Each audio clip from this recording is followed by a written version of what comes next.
Hello, my name's Wynford Dore. This message is for two distinct groups of people.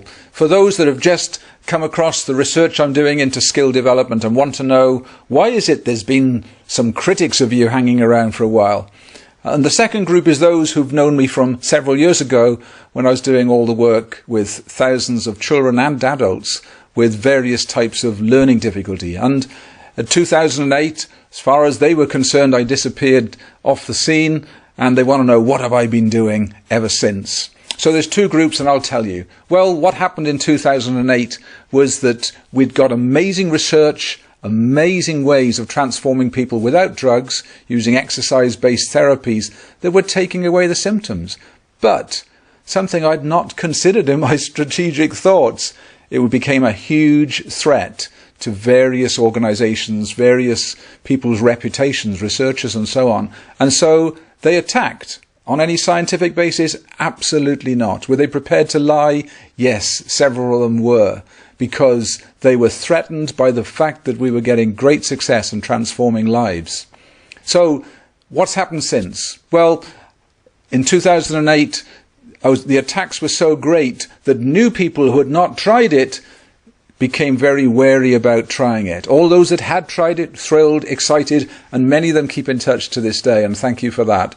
But for those that hadn't tried it, they became wary. It became impossible to keep all those clinics open. I was subsidizing all of them going around the world. I'd put many, many millions of pounds into this. Why? Why did I do it? Because I had a daughter that attempted suicide. She'd suffered very, very badly with learning difficulties. Amazing girl, wonderful teachers, but could not learn basic skills at that time. So I talked to researchers about what was going on in the brain, and they gave me all sorts of clues and insights and possibilities, and we applied it, and you know what? We found it worked beautifully and brilliantly, gave her hope, gave her skills, basic fundamental skills that changed her life. So we made that available through clinics around the world, and we changed many thousands of lives in that process. But when the critics came along, I could no longer subsidize those courses to the extent they needed. I couldn't keep the clinics opened. And so it broke my heart, but many of them had to close. Then some guys came along from London, and they said, we'll take over the clinics that you've got because we want to keep it going. And that was great gesture of them. I was so ill, I was so exhausted from having pursued my life purpose, because my pursuit of helping my daughter had become so important to me. I'd been a businessman for many years, I'd been very successful, so I'd got assets that I could put into this project to put something back, help Susie, help thousands of others, but it drained me. So I was so ill, I was so mentally and physically drained, I took 18 months off.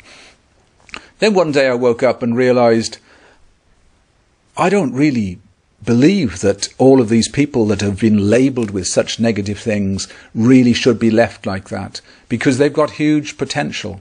And we started working on an app.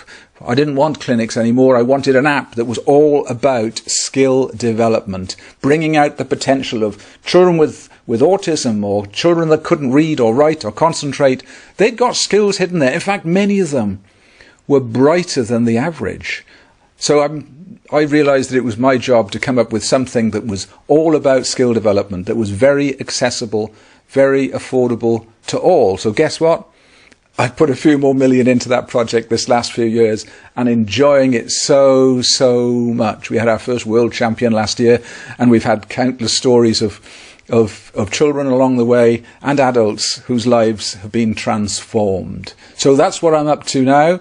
And we've got products now for the corporate world to help people perform far better in their work, be more confident, less stressed, and so on. We've got products, of course, for children, and we've got products for the elderly, and we've got products for athletes, all of them drug-free, things you can do at home, all online. And so that's an exciting phase. But something else has happened in my personal life, and that is at the end of last year I met my soulmate. Ninko Moditsen is her name, and when I met her, she's from Denmark, when I met her, I realized that her life story was so parallel to mine. She'd had a child with serious autism, And when he's a young boy, the authorities wanted to lock him up and said, look, just lock him up, put him away. And she said, I can't do that. And she toured the world looking for nutritionalists, looking for doctors who understood how to detox. And she came up with some programs. And guess what? She transformed her son's life. And since then, every year, she transforms the lives of thousands of women, not in a temporary way, but in a lasting way, creating enormous differences in their life. So I'd gone down the neurological route, touring the world looking for neuroscientists to help my daughter. She'd gone around the world looking for doctors, nutritionalists, and other detox experts. When we got together, we realized we'd got a joint life purpose.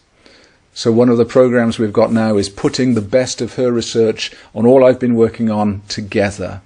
And you know, the research carries on. Research from major universities is coming out all of the time, underpinning everything we've ever been saying. So it should be really embarrassing to those critics, because not only were they completely wrong about the science, they were also cruel to all those families who could have been helped this last few years. So I'm not going to let that happen again. What we've got is affordable and accessible to all. The research goes on. It's like a one